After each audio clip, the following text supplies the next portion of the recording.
салом дӯстон, сармураббии мунтахаби Тоҷикистон мутахассиси хорватӣ Пётр Сергт бо ваъдаҳои хуб корашро дар тими асосии Тоҷикистон оғоз кард. Қабл аз оғоз кардан ба кору фаъолият Пётр Сергт чун анъана бо иштироки намояндаҳои васоити ахбори омма нишасти матбуотӣ баргузор намуд.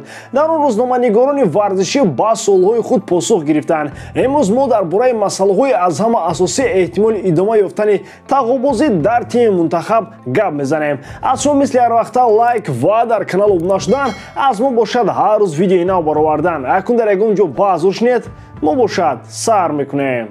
дӯстон, якчанд муддат футболи дастаӣ ба танаффуси зимистона рафт, аммо ба наздикии мо рӯтоб рақобатҳо дар пеш интизор аст. Бавария дар майдони худ Лейпцигро пешвоз мегирад. Дар серия А моро дербии нотакрор байни лидерони чемпионат Интер ва Милан интизор аст. қаҳрамони чемпионати Фаронса Лил дар майдони худ лидери чемпионат ПСЖро пешвоз мегирад. оё Лео Месси метавонад дар соли нав голзаниро сар кунад? Тамошои ин бозиҳоро бо 1x метавонед ҷолибтар кунед. Регистратсияи осон, пур кардани маблағ аз тамоми гӯшаву канори дунё, вале аз ҳама муҳим бонус то $100 дар аввалин пардохт бо промокоди AMG 0777. ссилкаи бозӣ дар комментария. Ба ҳама муваффақият. яке аз масъалаҳои доғ дар футболи мо ин интихоби бозингарон барои ҳайати тими миллии кишвар мебошад. агарчи дар ин бора рӯ шуд ҳеҷ кас ҳарфам назанад, ҳамагон пай бурданд ки на ҳама вақт сармураббии тими футболи кишвар фидобозони мехостаи худро даъват мекунад.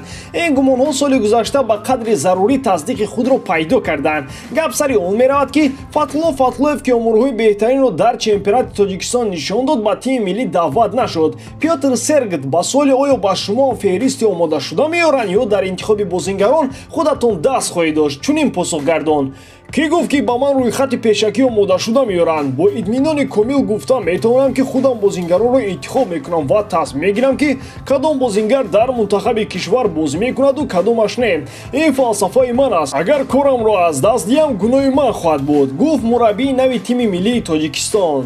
бисёр суханҳои олӣ танҳо лозим аст ки дар амал ҳам татбиқ шаванд. Пётр Серг дар Осиё 11 сол таҷрибаи корӣ дорад. шояд футболи мо ба Афғонистон ва ҷазираҳои Малдив, ки қаблан он ҷо мутахассиси хорватӣ кор мекард, монанд бошад. аммо футболи мо бо хусусиятҳои хоси худ аз ҳамаи кишварҳо фарқкунанда аст. сол то сол таваҷҷӯҳи мухлисон ба футболи меҳам бештар шуда истодааст ва табиист ки талабот ва интизориям аз миллипӯшон аз солҳои қаблӣ дида зиёдтар аст. аз дохил чунин хабарҳо мерасанд ки яке аз сабабҳои интихоби ин мутахассис дар розигии ӯ ба маошаш мебошад. яъне ягона нафаре ки ба ҳамин қадар маош розӣ шуд то тими миллии Тоҷикистонро қабул кунад, ҳамин мутахассиси хорватӣ буд. агар ин мишмишҳо асоси воқеӣ дошта бошанд, аллакай ин камбудӣ аст. Эдер Милитау баъд аз рафтани Рамос ва Варан дар хатти дифои дастаи Реал Мадрид нафари асосӣ шуд. то ҳол дар иҷрои ӯ иштибоҳҳо дида мешаванд, вале дар маҷмӯъ ин бозингар дар сатҳи баланд бозӣ карданро идома медиҳад. дар ҳар бозии дастаи шона Эдер Милитау яке аз беҳтаринҳост. ҳамин аст ки дифогари бразилия ҳамеша баҳои баланд мегирад. дар рӯзномаҳои Испания ҳам таърифи ӯ аз ҳавост. аз Англия дастаи Челси ба футболбози 24-сола мароғ зоҳир карда мехоҳад ҳарчи зудтар ин бозингарро ба Лондон биёрад. шаҳрномаҳои Андрес Кристенсен ва Антонио Рудигер тобистони соли ҷорӣ ба итмом мерасанд. дастаи шаҳри Лондон то ҳол қарордоди онҳоро тамдид накардааст. гуфта мешавад ки ин бозингарон ният карданд ки аз Челси бираванд. барои ҳамин ҳам яке аз дифогароне ки метавонад ба сафи ашрофзодаҳо гузарад, Маз Милитау гуфта мешавад. Челси ҳанӯз соли 2019 мехост дифогари бразилиро бихарад, вале он замон бозингари 24-сола барои идомаи карьераш дастаи Реал Мадридро интихоб намуд. мавзӯи рафтани Криштиану Роналдо аз сафи манчестериҳо боз ба саҳифаҳои якуми рӯзномаҳо баромад. гуфта мешавад ки мондан ё рафтани Криштиану аз сармураббии нави ин даста вобаста хоҳад буд. яъне сода карда гӯем агар сармураббии нав ба Роналдо писанӯяд, амалгари португалӣ дар сафи девҳои сурх мемонад, вагарна ӯ борашро ҷамъ карда боз як клуби навро барои худ пайдо мекунад.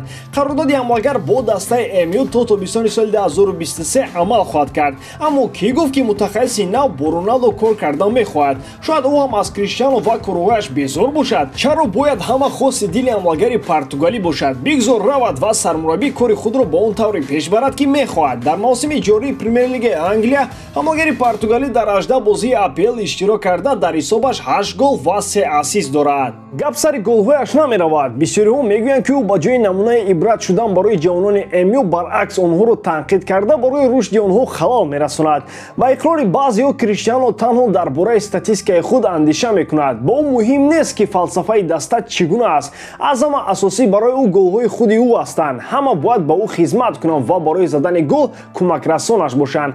Қисми дигар бошад Роналдоро дар ин корҳо гунаҳкор намеҳисобанд ва мегӯянд ки худи мураббиён ва футболбозони дигари даста хато доранд, чунки қабл аз Криштиану ҳам МЮ дар ҳолати бад қарор дошт. Шумо дар ин бора чӣ назар доред дӯстон? Ман фикр мекунам ки ҳамин сол ҳарду бозингари беҳтарини даврони мо Месси ва Роналдо ба пуррагӣ ғуруб мекунанд. Чанд рӯз пеш ПСЖ аз Кубоки Франсия бармаҳал парид. МЮ бошад имшаб аз дастаи ҳаштуми чемпионшип Миддлсбро мағлуб шуд. Роналдо дар ин бозӣ пеналти якумро зада натавонист.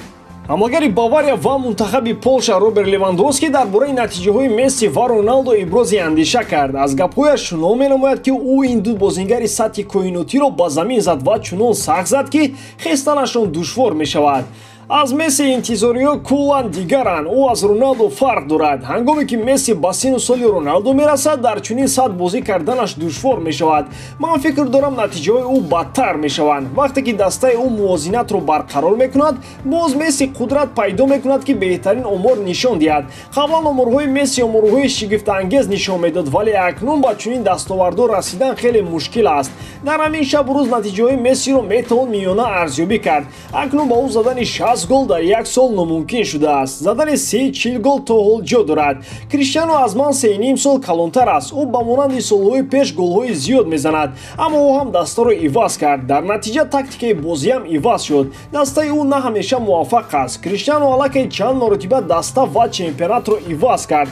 Барои ӯ муҳим нест ки дар кадом сину сол ӯ ба дастаи нав мегузарад. Барои Месси иваз кардани клуб хеле душвор ғалтид. ӯ ғайр аз Испания дар кишварҳои дигари Аврупоӣ бозӣ накард ва ба ягон забони дигари дунё суҳбат намекард, гуфт Роберт. Дар асл Левандовски қадру манзалати ҳам Роналдо ва ҳам Мессиро пастар шумурд. Бештар ӯ Мессиро пас зад. Лёва ишора кард ки ҷоизаи The Best аз туби тилло дида беҳтар аст. Гузашта аз ин рӯи рост ишора кард ки Месси вақте ба сини 37 сола мерасад, дигар дар майдон ҷунбида наметавонаду натиҷаҳояш хеле заиф мешаванд. Хотиррасон мекунем ки айни ҳол Месси 34 ва Роналдо имрӯз зодрӯз дорад ки ба сини 37 расид. Ба ҳамин тамом дӯстон, бовар дорам ки эҷодкории ман ба шумо писанд меояд. Лайк, комментария ва дар канал обуна шуданро аз ёд набароред. Бо шумо мисли ҳар вақта Муҳаммад Гаиров. Хай дӯстон, дар паноҳи Аллоҳ.